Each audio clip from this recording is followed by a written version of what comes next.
देखिए, इस वीडियो में मैं आपको बताऊंगा कि मैनेजमेंट से नेट निकालने के लिए आपको किन किताबों से पढ़ना चाहिए।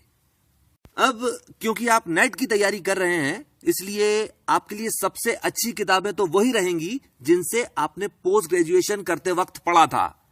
पर अगर आपने पोस्ट ग्रेजुएशन भी गाइड्स या क्वेश्चन बैंक से करी है तो फिर उपकार की किताब ले लीजिए और वही वाली लीजिए जिसका लिंक डिस्क्रिप्शन में दिया हुआ है।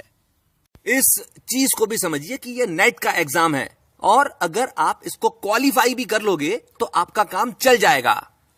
और नेट के एग्जाम को क्वालिफाई करने के लिए आपकी स्टडी डिटेल्ड नहीं, एनालिटिकल होना चाहिए। इस चीज को फिर से सुनिए, नेट के एग्जाम को क्वालिफाई करने के लिए आपकी स्टडी डिटेल्ड नहीं, एनालिटिकल होना चाहिए। इसका क्या मतलब हुआ?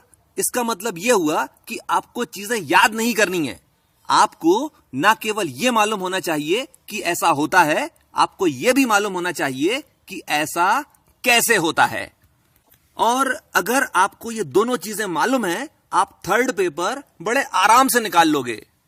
ये हो गई एक चीज। दूसरी चीज, आप पढ़ाई भी करते जाइए और साइड बाय साइड इस किताब के अंदर दिए हुए सेट्स भी सॉल्व करते चले जाइए। सभी आंसर्स का एक्सप्लेनेशन पढ़िए और जो सवाल आपने गलत करे हैं उन सभी सवालों पर टिक लगाते चले जाइए। जब आप इस किताब को पूरा कर लेंगे तब आप वापस पहले सेट से शुरुआत करेंगे। ये एक बहुत ही अच्छी किताब है और अगर आज से 30 दिन के बाद आपके नेट का पेपर है तो आपको इस किताब को पूरा का पूरा सॉल्व कर लेना चाहिए। यह हो गई दूसरी चीज।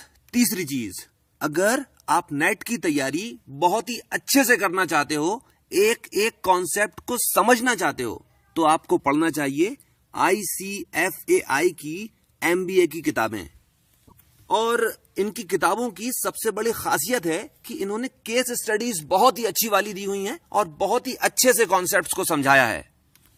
और एनालिटिकल स्किल्स केस स्टडीज पढ़कर ही डेवलप होती हैं। आखिरी चीज, इस चैनल को सब्सक्राइब कीजिए और इस वीडियो को शेयर।